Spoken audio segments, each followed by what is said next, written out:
6:35, so I want to be respectful of your time this evening and go ahead and get us started. If we have some others join us, then they can join in with us. I want to say thank you for being here this evening. We do this this evening every year to kind of get, for a couple of purposes. One, to let you know how the selection process goes, especially if you're a fifth grader going into middle school and you've never selected your middle school electives or done your ratings before, to give you an idea of how that works.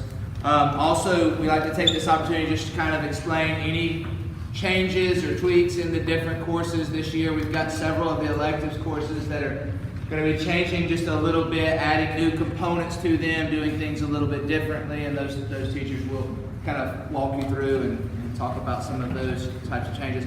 And we also like to provide just kind of an overall structure of the middle school classes, what we've tweaked, what we've changed, what we've done from year to year, because one of the beautiful things about a school our size with as few students as we have in middle school, there's only 142 students in all of middle school, is that we can make changes pretty quickly as a result of what our needs and things of that nature are inside of the middle school format. So every year when we get a group of fifth graders coming in, that's a new group of kids to middle school that we need to tweak and make adjustments to the structure and things of that nature. We can do that. So we like to have this tonight to just talk through those kinds of things for everyone.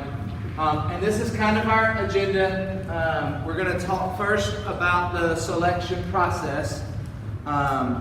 We've done it a little bit differently every year. We're going to do it a little bit differently this year too. And one of these days maybe we'll find the right one. We're going to go through some of the electives descriptions. That's going to be primarily your electives teachers.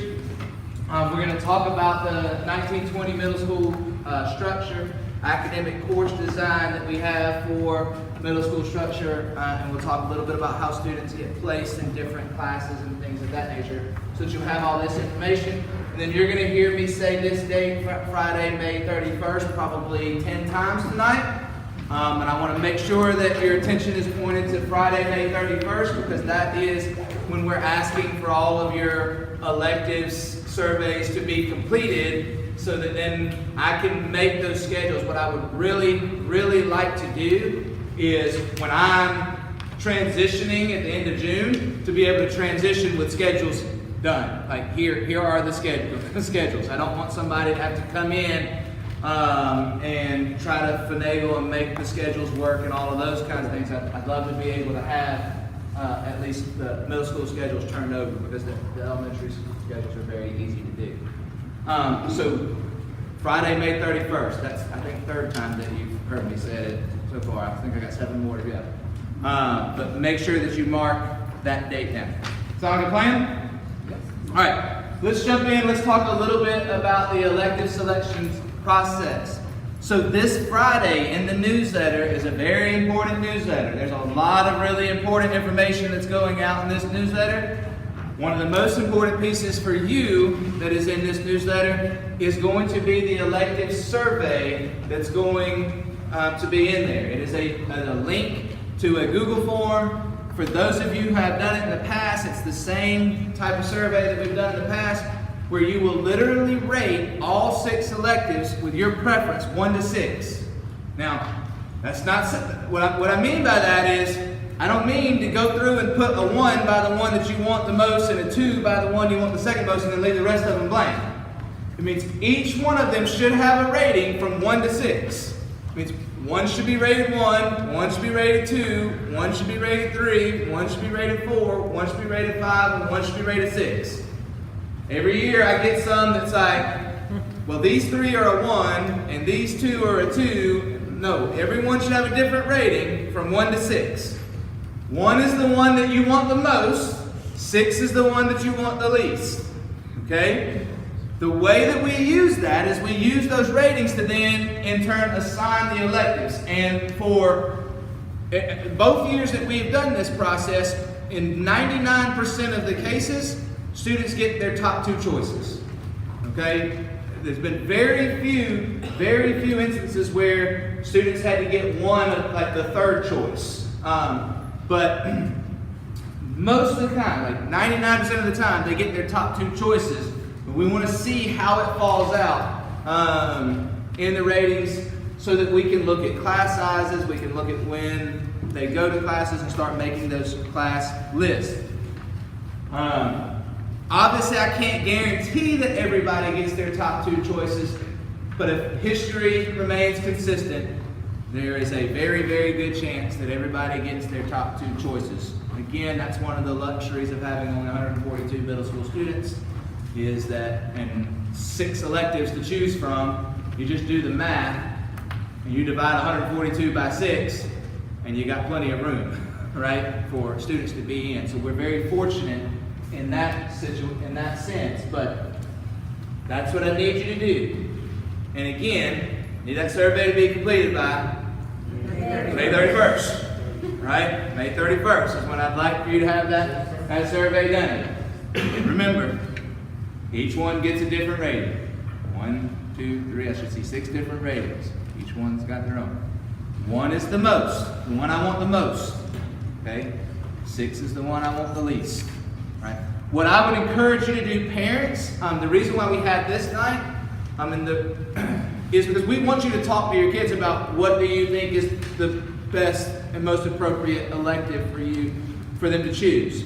We used to, last year, we had the students do the elective choices here at school, the last week of school. We just gave them, we signed them onto the Chromebook and said, you choose them. And what we found was a lot of people chose electives with no conversations with their parents.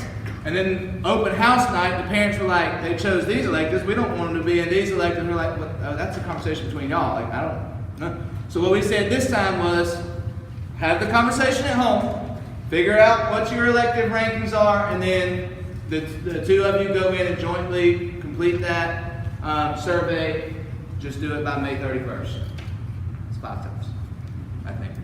So, sound like a plan. Any questions about that? Yes?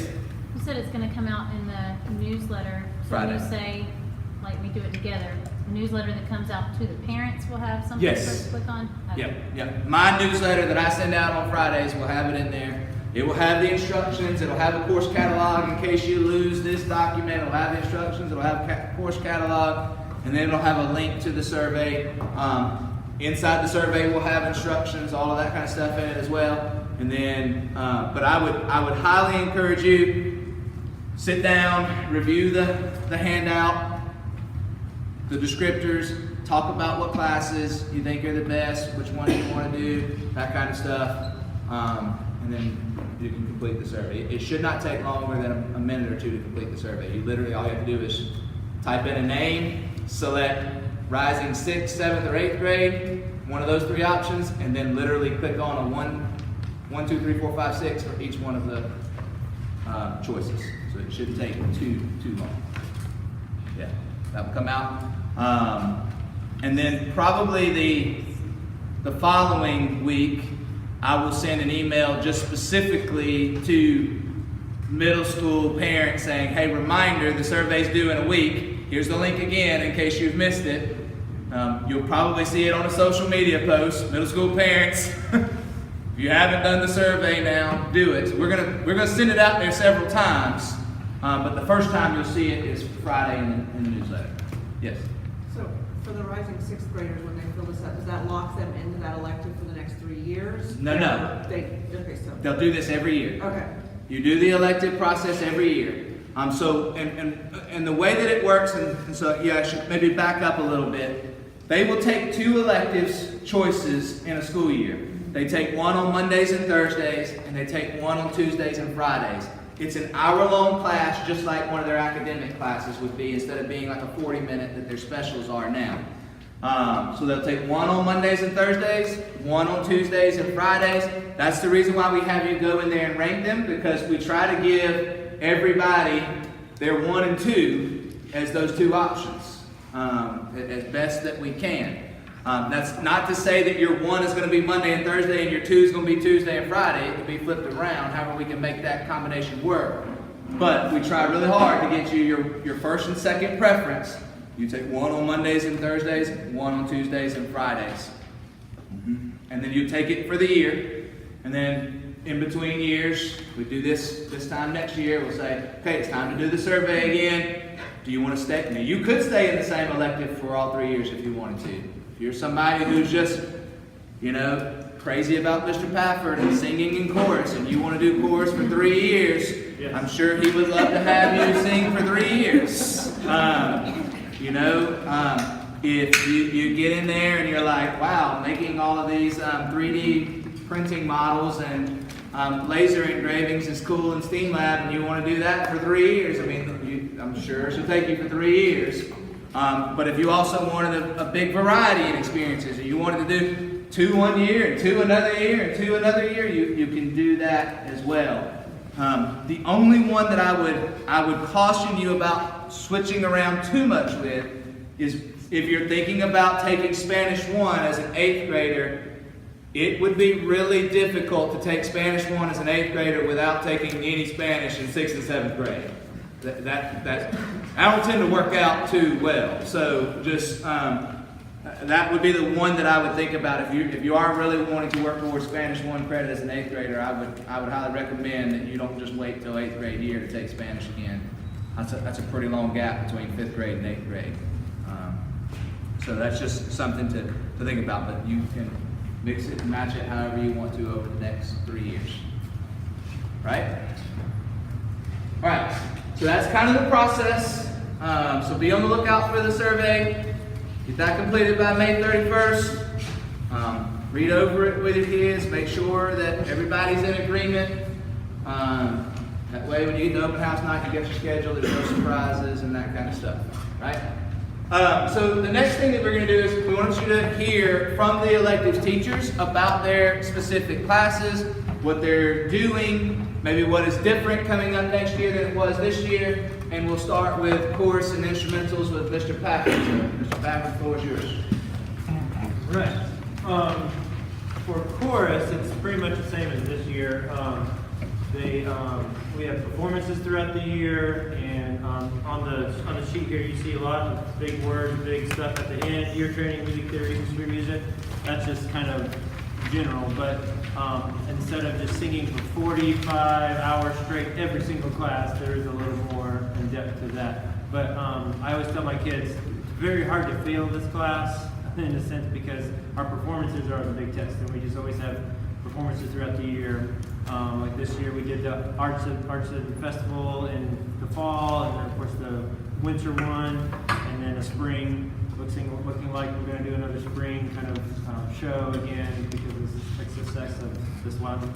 So that's chorus, and I do need like all 5th graders to just go ahead and be in chorus because they sound phenomenal. So I will be giving brides out. Just look for me later. It's like the opposite of what's been happening with all that college stuff, I'll be giving the brides out. And then, so instrumental is a little different this year. I will be teaching instrumental, and it's actually going back to my roots. I actually started as a trumpet in 5th grade, and I did it all the way through college. So I'm actually pretty excited to get back into kind of instrument band. I got it out the other day. It's a little rusty, but I'm going to try to practice over the summer. But it's real exciting. So, and the difference with that is we'll have, kind of different from them, we'll have a Monday, Thursday chorus day, Tuesday, Friday we do band. And we're still working the kinks out about that, especially 7th grade. But that actually is a lot better because I've had chorus broken up in 3 classes. And almost 4 at one time. And so it was like 4 in this class, 5 in this class, 7 in this class, 9 in this class, and so it was kind of a small ensemble. But now we'll group them together and it'll be much more, strength in numbers kind of thing. So same with the band. We had, maybe 3 in this class, 8 in this class, 10 in this class. So we'll have them all kind of grouped together a little more. So that's actually real exciting. The kids they sing better, they play better, and there's more numbers. And so that's exciting. And again, a lot of performances. Not too many, but just performances throughout the year is the big thing for the instrument and the band. I think one of the unique things that you'll see is a lot more of the collaboration between instrumental and chorus, because you've got one person coordinating both aspects of it. So in a lot of those major events, you'll see a lot more collaboration between the two, which I think is something to be highlighted. And one more thing real quick, and Ms. Ingram did a great job like setting this all up for like rental policies and all this stuff. So all that is pretty much going to stay the same. I'm just kind of taking the baton, pun intended. It really is going to be for those that are already in it. We're going to just kind of take where we left off and all that good stuff. So and hopefully get some more instruments. Yeah. Okay. I mean, you did get I did propose a line item in the budget this year for music. I mean, you haven't had one in the past. All right, art, Ms. Murphy, let's talk to us a little bit about your art class. Right, so middle school art is a little bit different from what they experience when they come in elementary school. One thing obviously being that they come twice a week, so they would come on the same kind of rotating schedule where they would be on Monday, Thursday, Tuesday, Friday. We do projects that are more advanced than what we would do in the elementary thing, although I am working toward, having them more experiences so they'll be more prepared when they get to middle school. One of the big differences is that they do keep a sketchbook, and I'm going to tell y'all now that is a requirement, and I had some people today, and I wouldn't call any names or anything like that, said, well, I didn't even know we had a sketchbook. I'm like, we're in the 3rd trimester, where is the sketchbook? So yes, they are required to do a sketchbook every trimester, and those skills build on the, whatever art movement we're talking about or whatever skills that we're working on, they all relate into it. They do painting, they do drawing, they do collage projects, they do 3-dimensional projects. We also do a lot of art history, and that's one thing that kind of throws the kids a little bit, is they're like, well, why do we have to talk about history? This isn't a social studies class. Well, all art comes out of what's happening in the world at the time that the artists are doing it, and that's really, unfortunately for them, that's kind of my passion. If I was going to get a master's, it would have been in art history, and so they have to suffer through that, and they learn a lot about the artists. But in learning that, they also learn more about, why Picasso painted the way he did, and the subject matter, that he chose, as opposed to just thinking, well, he's crazy when he does these, really weird new stuff. People, they get why he does that. So it's like I say, it's a little bit different from what they get in elementary school. Just bigger projects. We are going to be having, I hope, an art auction in the fall, so that'll be some projects that we're working on, and we'll be doing a lot of work for that also. And then just because I've had a lot of emails, I'm going to throw in one little thing at the end. If you weren't able to get, we do take a trip to Paris again this year, maybe somewhere else next year, to look at real art in real museums.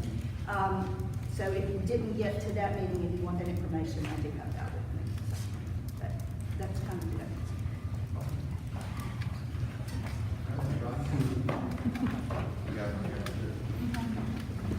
He knows I hate being filmed. That's why he's like, I got you on here.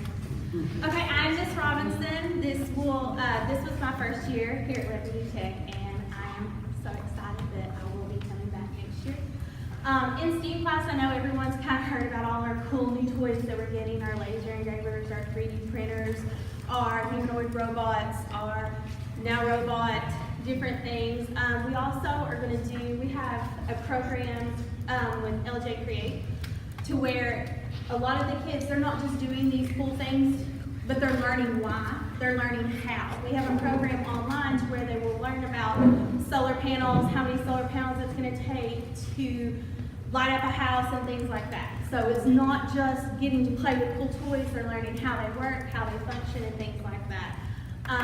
I'm big also, I love following the engineering design process, because that is what the STEAM process is about, and doing real world problems. So they may not just be playing with robots every day and things like that. A lot of times you'll hear me mention Mr. Willis, because sometimes if the technology is not working, I will call Mr. Willis for help and come in and help me with that. Really, we just have a lot of new things, and I don't want to go on a whole lot about all of our new cool toys. But I'm very excited. I love having 7th and 8th graders because it allows us to do larger base projects more than having just 40 minutes a week. We do a lot of extension projects and things like that, like Ms. Murphy was talking about. I've already thought of different ways that we can incorporate and go into the younger classes and help solve some real world problems there, as well as having some things to create for the fall festival, Christmas bazaar, and things like that too. So that's about it. Also, as Ms. Murphy said, Mr. Willis and I have also planned a trip for spring break. So if you have any questions about that, you can either email me or Mr. Willis or contact us. Anybody have any questions about STEAM? So Friday night, we are doing the unveiling of our new STEAM lab. Essentially, we put $200,000 worth of equipment and curriculum into the STEAM lab, and we're having a big ribbon cutting and unveiling all the new stuff. So we're going to have a lot of the robots, printers, laser engravers, all that kind of stuff operational, so that you can come by and see what are some of the things the kids are going to be able to do next year. Make sure that you stop by the STEAM lab Friday night, exhibition night. Play with some of the toys. The whole hallway. The whole hallway will be covered in toys because they don't all fit in one room anymore. And I didn't want to like brag and say that kind of thing because we said we weren't going to be like pick me, but since Brandon threw like the first stone, come on down the techno hallway.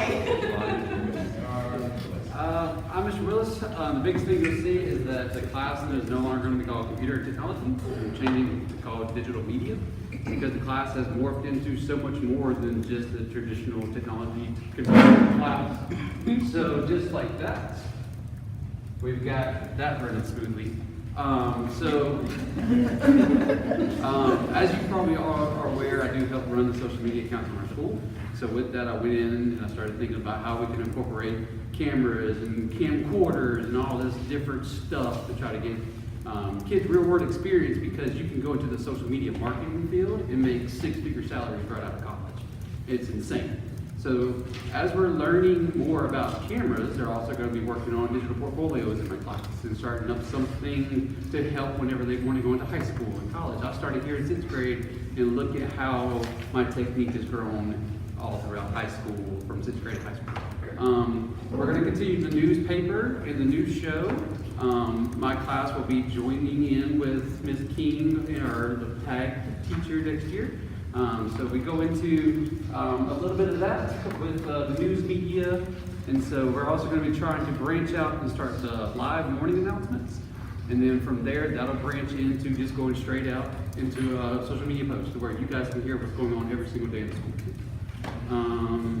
For the 7th, 8th kids, we kind of get a little bit more focused in on the photography side, to where, as some of my 5th graders know, I'll send you out with a camera, and then you'll be responsible for doing certain events like Black History Month, or we're going to go into doing another musical.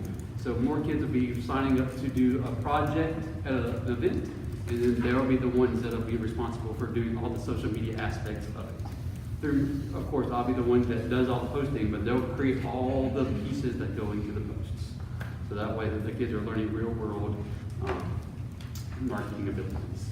So that's my piece. Just a quick comment on that. I think that's, it's real easy to have a computer technology class and, you start talking about getting on the computer and learning how to do different things. And I think what we've realized in the last few years, most of our students can use them better than we can. So why are we sitting here trying to have these classes on teaching them how to use devices that they already know how to use better than we know how to use? So let's have a class that shows them how to use the devices to do real things with, right? And to be productive with. And I think that one of the things that Mr. Willis has proven this year is that there is an entirely needed and very cool and awesome and interesting field that relates to media relations, and in this digital day and age, that's not going to disappear. As a matter of fact, that's going to get bigger and bigger and more prevalent as more and more of what we do now goes digital. As many people watched our State of the School address online and showed up in attendance. Actually, 3 times as more people watched it online as did it in person. And that's kind of the direction that things are moving, is that people are getting their information, they're getting their entertainment, they're getting all of that through digital media. So why not start and work with kids now on preparing them for that platform and that future? I think that's the direction that's the kind of the guise of where that came out of. So. All right, Ms. Martinez. All right, we have saved the best for last. I teach Spanish, and so I have 2 courses. I have the Spanish 1 course for the 8th graders, and then the middle schoolers take a Spanish that allows them to explore the language. So we focus on 4 things: speaking, listening, writing, and reading the language. So we'll do different things in the classroom that help the student get strong in those 4 areas. We have an interactive notebook, so I like for them to get their information and make sure they have it with them, because it's good to have and they're going to need it wherever they go, and it'll be a useful tool to have. So some of the topics that we talk about are being able to do greetings in Spanish, just be able to do basic greetings, telling time, numbers, calendar, days of the week and months. So lots of verbs, using verbs, and lots and lots of vocabulary. So what does this word mean? But not only that, can I speak the language? So we play games and we do different things that help them not just be able to hear me speak the language, but for them to get comfortable saying things. Saying a sentence, I'll get them to say a sentence or 2. At least start with that. And then writing, what's the structure of the sentence? How do we do that? So that's middle school Spanish. It just kind of gives them an opportunity to explore the language without a lot of pressure, in a fun way. And then Spanish 1 is the high school course. So that one's for 8th graders that are ready to take the Spanish 1 and count it as a credit for high school. And that one's a little bit more intense. That one, it requires, there's a lot more of the expectation where you do have to be able to write a lot more, speak a lot better, and be able to understand and express yourself with a lot more words than the other middle school classes. One other thing, some of the things that we do with Spanish 1 as well is we do talk a lot about the difference between the I am verb, the said, and the start verb. That's one big verb that's very confusing. So we just talk a lot about conjugated verbs, using sentences correctly, and the grammar is also a big portion that's really pushed. So basically a lot of vocabulary, a lot of grammar, a lot of speaking, listening, writing, and playing with words. So that's it. Also do remember that in the Spanish 1, if they take Spanish 1 as 8th graders, to get the credit, they do have to take the final exam. That's 20% of their final grade. So just like the end of course test for our high school credit course in math, they have to take, and it counts 20% of their final overall score. It's the same way that it works. Now, it's not a milestone EOC, but it's still a final exam based on the content that's covered in that class. So you want to be, you're signing up for Spanish 1 in 8th grade, you know that's a serious academic class. That's not a fun, I mean, she makes it fun, because that's Miss Martinez, that's who she is. But it's not one of those classes that's just meant to be fun, entertaining, and exploring. It's a serious academic course with serious academic work that includes some homework, that includes tests. I mean, it's a serious academic course. And even that final is not just a multiple choice written. There is writing, there's listening, there's speaking. So all those are part of the final grade as well. So those are more intense. So there's a lot more of an expectation out of Spanish 1 than the general middle school course. That Spanish 1 course is particularly a good option if your student is going to be going to an IB school for high school, an international baccalaureate school for high school, because language development is such a really important part of an IB curriculum, and being able to have a foreign language credit going into high school if you're an IB school sets you into a really good track. Now, if you're not going into an IB program, yes, it's great to have a high school credit. It's great to have one of your foreign language. It does free up electives as you go into high school, but it's not as important to your overall program as if it would be if you were going into an IB program. So just keep that in mind. And I'm not sure, I know that McIntosh has an IB program. I don't know about the other schools around the area, if they have IB programs or not. I know McIntosh does. Sandy Creek's looking at it. Sandy Creek's thinking about doing it as well, I guess. And So Sandy Creek is the only one in Fayette County, McIntosh McIntosh doesn't have it. doesn't have this. And Sandy Creek is just starting this next year. Gotcha. Okay. So yeah, if they're going into an IB program, it's particular. They do really like for kids who are coming into an IB program to have the 1 year. But even in that, it's not necessary. It's just preferred. It is helpful in an international baccalaureate program. So I hope you can kind of see some of the tweaks, some of the changes. We're actually really excited about some of the tweaks and some of the changes. I would encourage you to go through, talk with your kids about what you heard, see what their interests are, not just what they're interested in right now, but like what long term are they interested in, and how can these electives support what they might be interested in long term. You know, I probably wouldn't have picked in instrumentals when I was in middle school because I didn't see that in my near or far away future. And I for sure don't think I would have picked the Spanish when I was in middle school because I still can't comprehend any. I'm married to somebody who speaks French fluently, and I think she cusses me out most days in a language that I don't understand. But it's okay, you know. Not everybody's going to like the same electives is is the point that I'm getting at, and that's the reason why we offer 6 of them to middle schools with only 142 students. Is we want students to be able to think about what do I really am I interested in, what do I really want to do, what is something that might translate to some of my long-term goals, and get into those electives that make sense. And then if you have no idea, great, well, pick a couple every year, just explore, and maybe one catches. Who knows? We're okay with that. We do believe that this middle school time should be about exploring some of the things and some interest, and we're not expecting kids to have it figured out right now. We're not expecting them to say, yeah, I know what my 10, 15, and 20-year plan is. I didn't have one when I was going into 6th, 7th, or 8th grade. I still don't think I have one most days. But, you know, we want them to explore a little bit and to try some different things. So remember, survey comes out Friday, May 31st. Have it done by rate them all 1 to 6. And you only have to rate the ones that you really want to be in, right? No. All of them get a rating 1 to 6.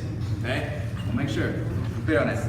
All right, so let's talk about the broader middle school landscape for just a second, because I know we do have some in the room that this is your first time going to be in middle school or having a child that's in middle school. So I want to talk a little bit about the structure of middle school, maybe give you a little kind of sample schedule. For those of you who have been in middle school, there are a couple little tweaks to a few things, but not a lot. And we'll talk about some of the kind of the academic class designs and things of that nature. So one of the interesting things that when we think about the class structure, the middle school structure, is we have to really think about the student body that we have and where we kind of split up in terms of what kids go to what classes and what kids are prepared for what courses and things of that nature. And so this year, we split the middle school into 6, 7, and 7, 8. And the 7, 8 had all of our 8th graders, and then it had accelerated 7th graders on it, right? Because we had a pretty high volume of 7th graders who were going to be taking an 8th grade course. Well, if you look at that for next year, we currently have 7 kids that are on track to take the accelerated courses as a 7th grade. And that would mean 40 kids would still be in the 6, 7 group in combination with 48 5th graders that are coming up. And so what you would see would be like class sizes of 8 kids in 7, 8 group, and then class sizes of like 30 in 6, 7. And that don't work. We're not going to do that, right? So based on that kind of makeup, we're kind of rethinking for this year how we split up the 6, 7, 7, 8 categories. And so the 6, 7 team will still have all 6th grade students, and we'll have basically half of the 7th grade students. The 7, 8 team is going to have basically half of the 7th grade students and all of the 8th grade students. That delineation is no longer just about who's accelerated and who's not accelerated. Because the 7-8 team, where it currently does not have any on-level 7th grade classes in it, next year we'll have on-level 7th grade classes in it, because we've got to spread out the students into more locations, or else we're going to get too big of class sizes in the 6-7 group. One of the cool things about that will help is right now, anytime we do like map testing or something like that, it becomes this like chaotic thing to try to do map testing, because the 7th grade homerooms are not done by their academic standing, but then when they get into their schedule of the day, we got to go find where kids are to do testing and all this kind of stuff. And this will streamline and make it very easy to be able to do any of the types of things that we have going on, because you'll have a 7th grade homeroom on both areas, and then you'll have classes for them to be able to stay in. So the example that I would give is, I might be in a homeroom, a 7th grade homeroom currently that's on the 7-8 team, but not take a single class with any 7-8 teachers. Because I'm an on-level 7th grader, and only the 6-7 team offers the on-level 7th grade classes, right? Well, that doesn't make a whole lot of sense. Why am I in homeroom on a team that I never take any classes with, right? Well, given the way that we would shift now, if I'm in a 7th grade homeroom, that means I'm going to be taking classes with the 7th, 8th teachers with that side of the hallway, because there's going to be on-level 7th grade on that hallway, on that team, accelerated 7th graders on that team, and then also 8th graders on that team. Does that make sense? So that way we've got a more even delineation between students, instead of it just like overwhelmingly flooded into the 6-7 group. And the big purpose behind that is to kind of decrease the classroom sizes a little bit. This is a sample schedule of middle school. So this, I think, is an example schedule of like a 6-7 schedule, because they do electives first period of the day. But you can see the major components of the schedule. They get a 1-hour elective, which is Mondays, Tuesdays, Thursdays, and Fridays. That 1-hour elective on Wednesdays becomes project time, where they're working on their thematic projects for exhibition night on Wednesdays. They've got 4-hour-long academic blocks, so one for ELA, one for math, one for science, one for history. That's where they will go to each one of their different subjects. Something that is unique to the middle school is this, what we call supplemental time, supplements time. That is an extra 30 minutes in the day where they have to explore their subjects in a little bit deeper fashion. So depending on the grade level and the needs of the grade level, they had this set up in different ways. So for instance, we had a grade level this year where we needed to give students more support in reading and math. So 2 days a week they went to math during supplements, and 2 days a week they went to reading during supplements. Where the 7th and 8th grade team, they did their supplements where they had an extra 30 minutes in each one of their classes one day of the week. So one day during supplements they went to ELA, and one day during supplements they went to their math class, and one day during supplements they went to their science class, and one day during supplements they went to their history class. And it gives them the opportunity to remediate, to extend, to review, to whatever they need to do. Gives them basically an extra 30 minutes of time on task during that portion of the day. That supplement time on Wednesdays becomes their advisory period.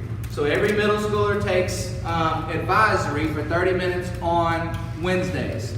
Advisory is headed up by our counselor, Ms. McKelvey, and then we recruit various staff members to become advisors. Something that she is wanting to implement starting next year that we've not done in the past. In the past, every year students got a new advisor. But what she's wanting to start doing moving forward is that you keep your same advisor from 6th, 7th, and 8th grade, so that you build a stronger relationship with your advisor over the course of time. That advisor is not one of their classroom teachers. That way they don't have to worry about having these, more maybe personal advisory types of conversations with somebody who also controls my grade book, right? We could see some conflicts of interest and things of that nature. So in the past, we've had teachers' assistants doing advisory. I've been an advisor. So we'll continue to kind of add advisors to that schedule, but we would like to get set up into a schedule where they keep the same one for all of middle school, so they can develop that relationship. Something else that is unique for this year that middle schoolers don't get currently is this lunch community time. One of the things that we've kind of been hearing loud and clear from a lot of our middle schoolers is that they actually don't really care to go outside for recess and be forced to play around and do the basketball thing or whatever. A lot of times they're just kind of sitting around. They wanted more options and wanted more choice. We actually think choice and options is a good part of middle school.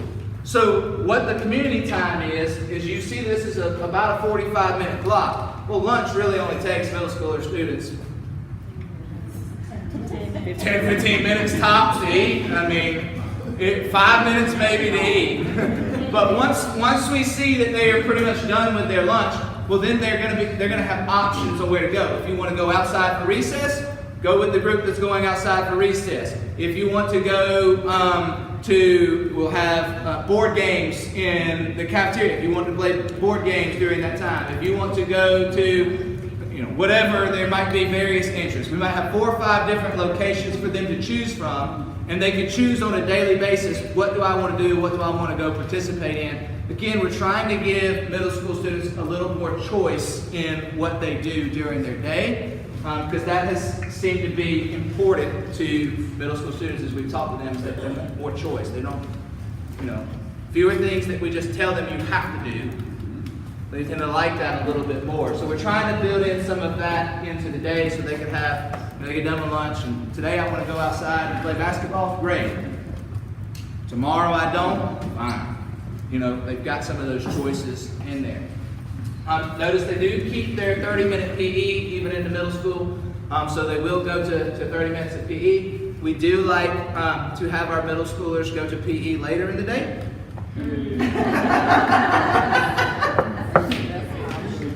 Wise choice. We let the little ones go earlier.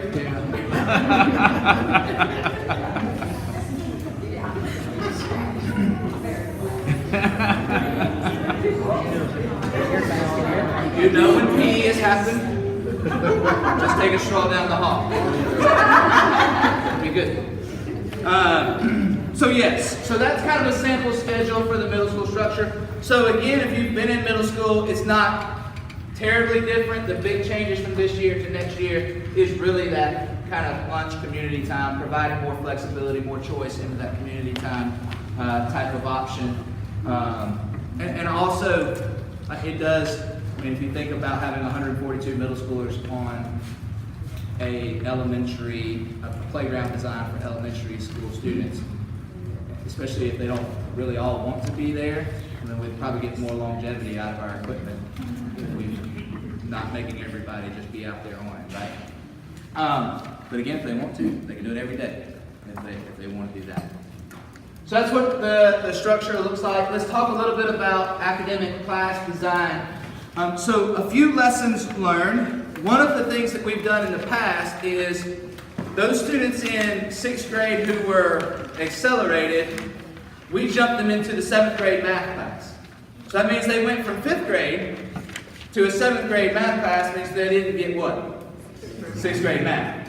And we've always just kind of reasoned through, well, 6th grade is really a 5th grade math on steroids. It's a lot of the same concepts, and it's really heavy on using formulas to make calculations out of. So, and they don't even make you memorize the formulas. It's like, here's the formula for the volume of a sphere, now use it to calculate the volume of a sphere. And we've always just kind of reasoned, if you're on that accelerated track, then we can show you how to use one formula, and then whatever formula out there, you could plug and chug numbers and you'd be able to figure that out. Well, I don't think that really plays out with that type of one-to-one correlation. And I do think that it does cause gaps later in the middle school experience if you just miss an entire chunk of an academic career. So one of the things that we're doing with the accelerated 6th graders, instead of sending them into just a 7th grade class all year, we're going to do an accelerated 6-7 class, which they take all of 6th grade and half of 7th grade in 1 year. So they still get the 6th grade content. They don't miss any of the 6th grade content, but they also get half of the 7th grade content as well. And so then when they go into 7th grade, when they do the accelerated 7-8, they'll take the other half of 7 and then all of 8. So they end in the same spot as they would have the way that we're doing it, but without missing any content. Does that make sense? I think that's a better approach to it than what we were doing before. Now, obviously, that doesn't apply for students who have they're already in middle school. They've already kind of skipped the 6th grade class, so we've kind of got 2 programs happening at once. That's for those 5th graders who are transitioning in. That's what we're looking at. So from a 6th grade math standpoint, we'll have a 6th grade math class. We'll also have an accelerated 6-7 math class where they take all of 6 and half of 7. We're looking at having 3 7th grade math classes, an 8th grade math class, and then an advanced 8th grade math class, which has a heavy pre-algebra focus, but it is not a high school credit course. It's just you're not ready for a high school credit yet, but it's kind of like 8th grade math plus, right? Moves a little faster, a little more exposure to algebra concepts and things of that nature. And then we'll have our high school credit course for those students who qualify for that. ELA is very similar. The big difference there is there's no official high school credit course for ELA. You can't give a high school credit course for ELA.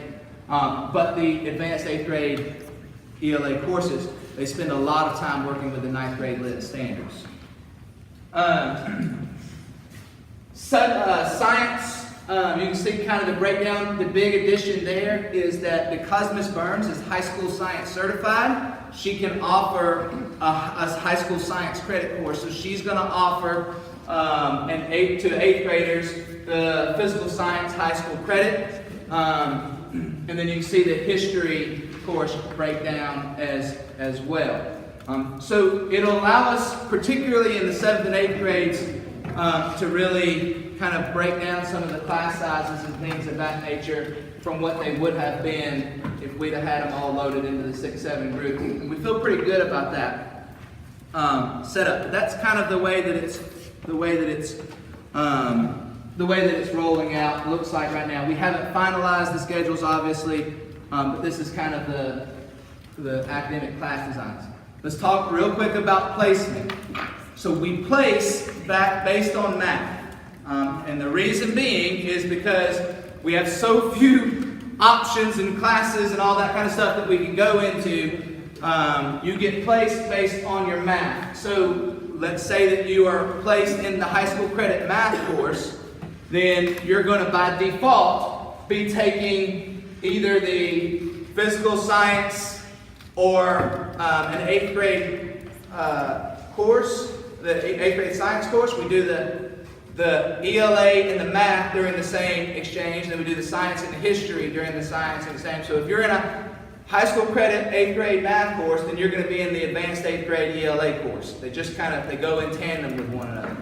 We know that people are not always dually accelerated. For instance, I was highly accelerated in math. I was dumb as a box of rocks when it came to ELA. I was not strong in both areas. We recognize that, but the only way for us to do it in our schedule is that if you are in the accelerated math class, you're going to also be in the accelerated ELA classes. But because of our workshop model, we feel like we can differentiate for needs in that area. And we're not talking about a large number of kids that really impacts, but there are a few. We also do have a couple of students. I think we're going to have 3 middle school students next year that don't fit on this pretty picture anywhere. That we have 3 students that looks like they're probably going to have to do some independent studies because they don't fit in this pretty package.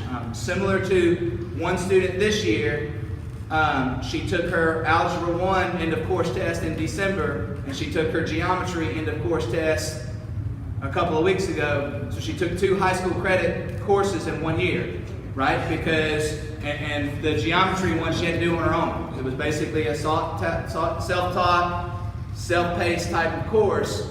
We had to check in with her. We used an online program to kind of help her get through those types of programs. We've got a few students next year that kind of fall into that same category too, where we don't have enough to create a course for them with other students in it, but we want to have that flexibility to create that offering. So we'll also be doing some things like that. What's going to determine those placements is a combination of looking at milestones and MAP scores. So what percentile nationally do they fall into in terms of MAP? What is their RIT level? What does that compare to students nationally their age? What is their milestone score? And where does that compare to most students across the state? What percentile does that rate them in? Typically, you like to, when you're talking about going into those accelerated classes, the push really is to be in 90th percentile or higher. We don't draw a hard line at 90th percentile. We look at a number of different factors. But there's a lot of data that shows once you get below the 90th percentile, there is definitely a larger struggle in those more accelerated courses. So we look at a number of different factors to make that determination. But that's what it's based on, is that norm reference national statistic data that comes through. And that gives you just kind of a gauge that we're looking at close to that 90 percentile range. Now, if we stick your child into the high school credit class because that's where they qualified, and you say, hey, I'm not interested. They're not interested. We don't want that kind of pressure. You just let us know, and they can come out of that class. It's not a big deal to be able to do that. That's completely fine. That's completely fine as well. So that's just kind of the placement process and overview of the different classes. Again, the goal is that this June, before I transition, to get all the middle school schedules done. So it's really, really important that we get the electives ratings in. We'll process through the data in terms of the MAP data and all of that kind of stuff, and we'll try to get these schedules created and in. That doesn't mean that I'm in that big of a rush to do the elementary schedules. They're easy. I'll let somebody else worry about dropping and dragging elementary schedules in.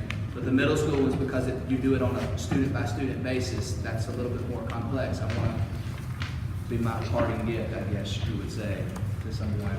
Here, the schedules are at least pretty much done. And of course, we'll have copies of the schedule at open house night, so you'll see it, all of those kinds of things. Something else that we learned this year was the middle school, the kind of generic supply list doesn't really work for middle school because they have so many different teachers.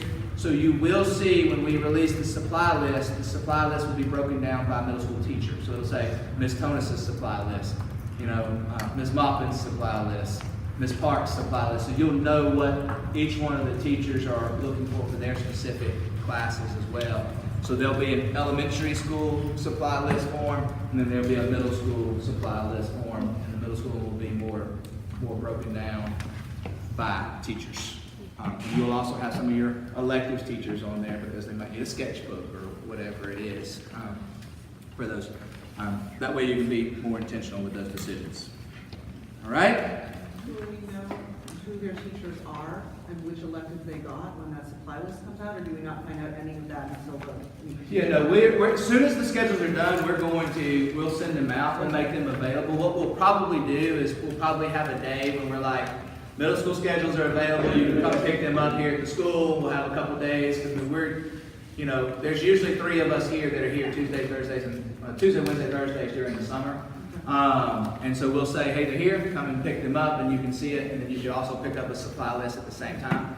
That will probably be late June, early July, but as soon as they're done, we'll post that up there as well.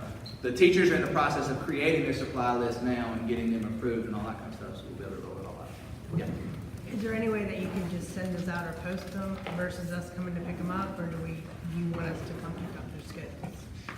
Well, I'd rather you come get them. Okay. Because I will be running on a very skeleton crew during the summer to to put them together and send them out. It'd be a lot easier for me to click print and then put them on a countertop and say, hey, just come and get them when you can. Because I mean, the people that will be here is me and Amy. You know, that's it. Everybody else takes a hiatus. Do we have the option to do a proxy so that if a couple of us parents want to group together and say, I will go pick up all Yeah, if I get an email that says, hey, you know, Ms. Robinson is coming to pick up so-and-so and so-and-so and so-and-so and so-and-so's and yeah, I'll give you all of them here. Take them. Thanks, Jennifer. You know, I just voluntold you. Make sure I have your address. She'll mail them. She'll turn around and mail them. Like pick them up and then turn around and mail them, right? That's Yeah. paper paper. So yeah, like if you live in the same neighborhood, it's like, yeah, I'll go pick them all up from our neighborhood and I'll just drive down the road and stick them in people's mailboxes on the way down. That's up to y'all. As long as I get an email that says so-and-so's coming to pick up my child's schedule, I'm cool with it. I'll be like, yep, go ahead and pick it up. It is. I know. I can do that. I know. So, yeah, we touched base on that. Just to give you an I didn't touch base on this one a little bit. 7th grade, so like, because 7th grade is no longer between the 6, 7, and the 7, 8, because it's no longer really based on your academic thing. So then we use the same method. We're going to use the same method for putting them in homerooms that we do in the K-5 process, where the teachers use their data cards and they look at student relationships and who works well and all that kind of stuff. And are there students that don't need to be maybe in the same homeroom, that kind of stuff. We use that same process to figure out those homerooms like we do with the rest of them as well. Y'all feel armed and equipped now? Ready for middle school? For those of you doing it for the first time? Did it help, or are you now more scared than you were before you came in? So, last time, survey will come out Friday, May 31st. Let's have it done so that I can crank those schedules out. And that's all I have tonight.